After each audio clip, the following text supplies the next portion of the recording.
Hi everyone. I recently completed my first correspondence game online, or as it's called on chess.com, it's a daily chess game. So you get 3 days per move. Often you make one or two or three moves a day though, as long as people are logged on and making moves. All right, correspondence chess is a great way to learn opening theory and try out some new openings. The rules are you can use opening databases or books. So you can't use engines though or endgame table bases, but you can look up openings. And so you can expect your opponent to be doing the same, and so you can get into some real theoretical battles that you don't often see in blitz games or rapid games. All right, so I was white in this game, and I played d4 and knight f6, c4, e6, knight c3, and this allows bishop to b4, which is called the Nimzo-Indian defense. And a lot of people say that this is black's best defense against d4 if white allows it. And it's a very interesting opening, rich with a lot of theory. In fact, right here, there's probably 5 or 6 moves that white can make that are pretty common. I went for e3. And my idea is I want to get the bishop to d3 and the knight to e2. And I want to fight for that central square e4. Maybe eventually I'll push f3 and e4. And so later on, I can get a diagonal opened up for the dark squared bishop. Okay, my opponent castled. Bishop d3, controlling e4. c5, striking at the center. d5 is also a pretty common move here, but my opponent goes for c5. And now I don't remember why I switched plans. I played knight f3. I think I regret that now. I think I want to play knight to e2 here to allow that f-pawn to come forward to support the center. And also the knight on e2 can recapture on c3 if black ever takes, and I won't have to double the c-pawns. And that's sometimes an issue in the Nimzo-Indian is black gives up the bishop pair, but in compensation he gives white these doubled c-pawns, which can be weak.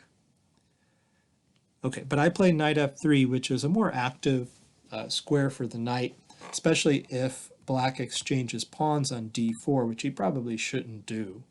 But if he does, then he's already opened a diagonal for my dark squared bishop, and my knight's better placed on f3. And it can't get pinned here. There's no diagonal open to get it pinned, so it's an okay move.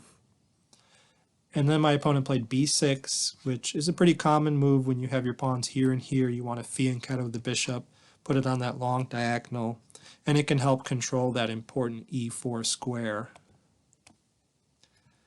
Okay, so I castled. And then bishop takes c3. So finally he gives up the bishop pair here, and I take back, and my pawns on the c-file are going to be fixed there for a while. I don't really like this structure so much, but I can get some play in the center. I can get a better center than black. Okay, he completed his fianchetto, and then I looked at that e4 square and I realized he has 2 pieces pointed at that square. And what he's going to do, if allowed, is occupy e4 with his knight to blockade my pawn. So my pawn won't be able to go forward and release my dark squared bishop. And if I let him get that knight to e4 and then try to drive it away with moves like queen c2 or knight d2, then he can always bolster it with the move f5. So I don't want that knight to come to e4 at all in the first place, so I play the move knight to d2. And that controls e4 for the second time, so black cannot post his knight there. It also releases my f-pawn. It does temporarily block in my bishop, but it threatens to allow me to push the pawn forward to e4. Okay, my opponent plays d6, and then e4 as planned. Okay, now a strange move, knight e8, but it's not terrible. He's trying to release his f-pawn to come forward to hit the e4 pawn, but I think it's just too passive. So I play knight f3 here to return my knight and open up this diagonal for my dark squared bishop, and then f5 comes. The engine really doesn't like that move. It went from a score of plus 0.4 in this position to plus 2.0 in this position. And I'm not a Nimzo-Indian player, so I don't have a lot of experience. I'm trying to learn the opening. So I can't really tell why there's a really big swing in the score here. I'm not winning any material, but let's see what happens. Okay. I take on f5, which according to the engine is correct. He recaptures, which is fine. And now I decide to go for knight to g5 with the intent of threatening this fork here on e6.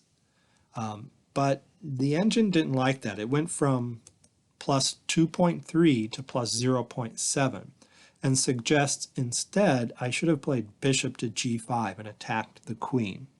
Let's look at some lines after bishop g5. Okay, queen d7 is the recommended response. Rook e1, taking over the e-file. So white's pieces are much more active than black's right now. And the rook is threatening to come into the 7th rank here on e7. So black can play knight f6 to block the bishop's influence. So rook d7 is impossible. Then white can lock up the pawns with d5, and that makes it really hard for black to develop.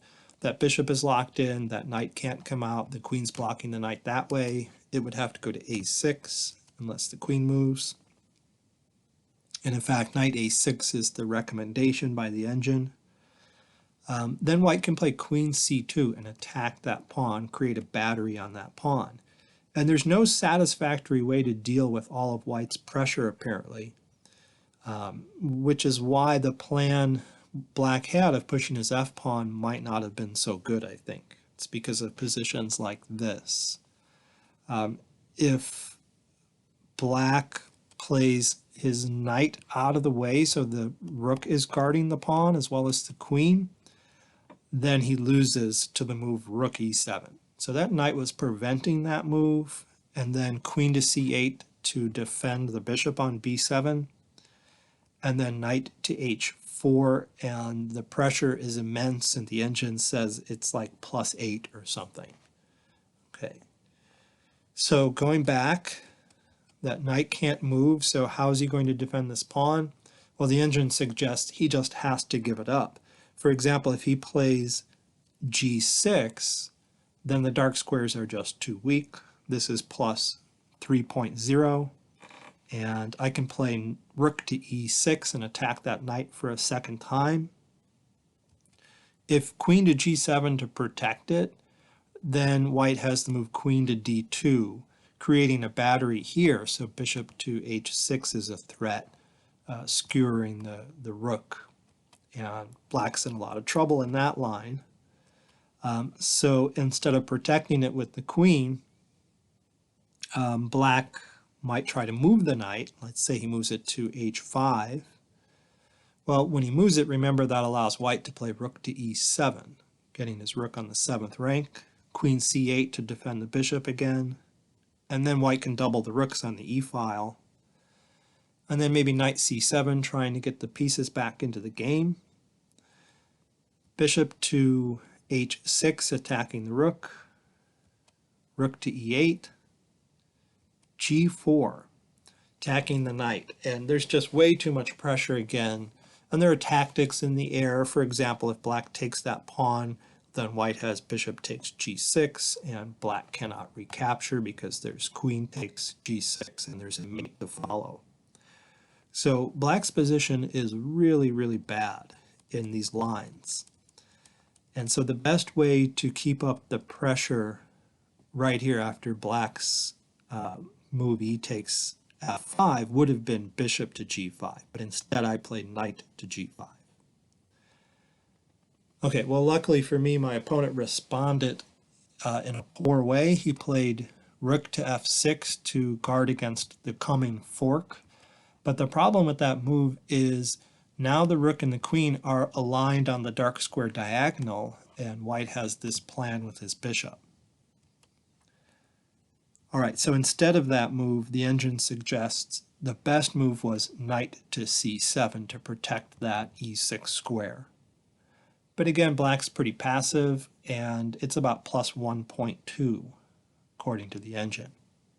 Okay, but he plays rook f6.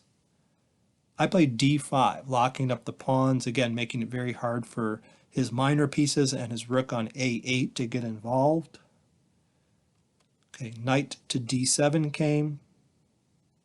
Knight to e6, and this pawn also serves as a really good anchor for that knight on e6. And I'm attacking the queen, and it's plus 3.0 here. There's no way for black to save the game. He's going to lose material in all lines. He brought the queen forward to e7. I don't think he saw this skewer coming, bishop to g5, and that's where he resigned. Okay, he cannot move that rook. His queen would hang. But even if he didn't bring the queen forward, if he tried to save material by playing, let's say, queen to c8, then white could still attack the rook. And the rook can't come to g6 because bishop takes f5, and we win the pawn and the exchange. And so the rook would have to fall back to f7, but then white has this really nice move, knight to d8, attacking the rook again. And the only safe place for it is on f8, but then bishop to e7 attacks it again, and black can't save the exchange. So white's going to go up the exchange and continue to pressure the king side. So it should be a completely winning position. All right, so that was my first of hopefully many correspondence games. My first few games are going to be on the lower rating end of the scale until I start to build up a higher rating.